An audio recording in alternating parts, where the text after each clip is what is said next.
How dare you ask me if I want to touch the baby's head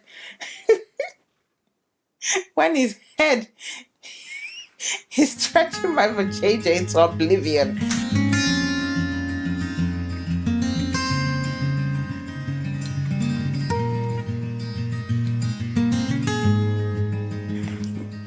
Hello, you guys, and welcome back to my channel. My name is Laraddiji. If you're watching this channel for the first time, you're most especially welcome to this family. Don't forget to like this video and subscribe if you've been inspired from what you hear today. Today, it's all about life in fast express. This is one of the 4 sections of my channel, so feel free to explore the other sections. I'll link them in the description box below. There's tons of information that might speak to you, so check it out. Today I'll be talking about pregnancy and being at the end of it.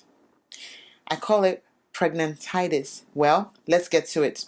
So I'm sitting there early that morning, unable to sleep anymore, bright-eyed, bushy-tailed, looking at the ceiling for answers that aren't there. I was 39 and a half weeks pregnant. I want to say months. And I don't even think I could wait another day to have this baby. But I reminded myself just to hang in there. And surely as life is, minute by minute, hour by hour, time passed. I could barely move my legs, and turning from left to right in the bed was becoming a chore. It was impossible. I couldn't walk straight. I waddled everywhere I went. I was peeing every second, every 5 minutes, and even that became tiresome. I was eating 3, 4 o'clock in the morning. This year was actually supposed to be about my weight loss journey, but that turned out to be the opposite when I found out I was pregnant. With my first pregnancy, which was twins, I was 125 pounds, and I gained 50. Okay? After they were born, I lost about 30 pounds immediately. But the side effect of my choice of contraception was weight gain, and boy did I gain. I ended up gaining 10 pounds. At 160 pounds, I wasn't gaining anymore. So according to the BMI, to my BMI, I was overweight.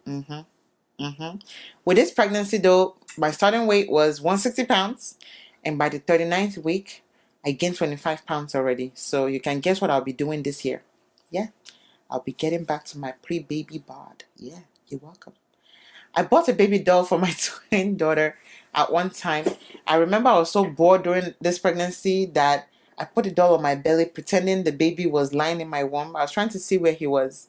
I was trying to see how many pounds he would weigh.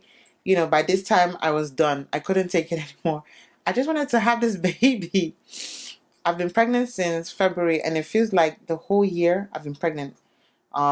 Just when I thought it would be over, my husband took some maternity pictures around, I think I was 38 weeks when we took the pregnancy pictures. It was so cold in November. I wish we could have taken better pictures.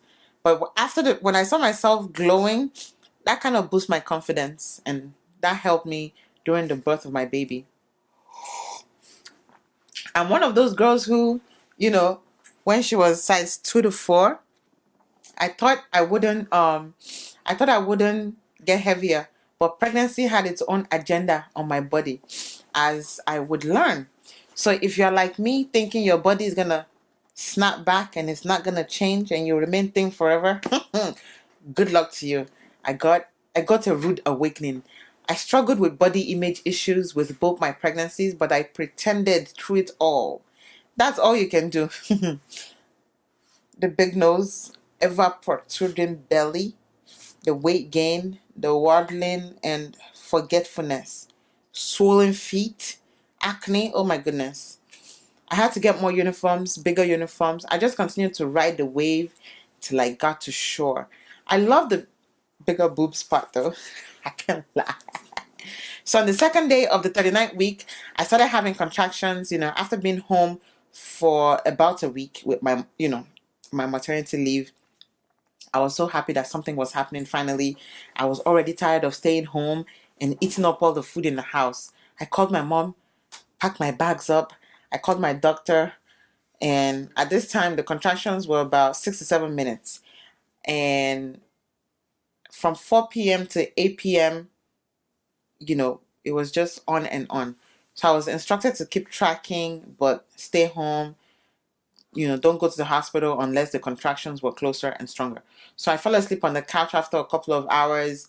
I was so disappointed when I woke up the next day. Nothing happened the next day also. I was like, come on.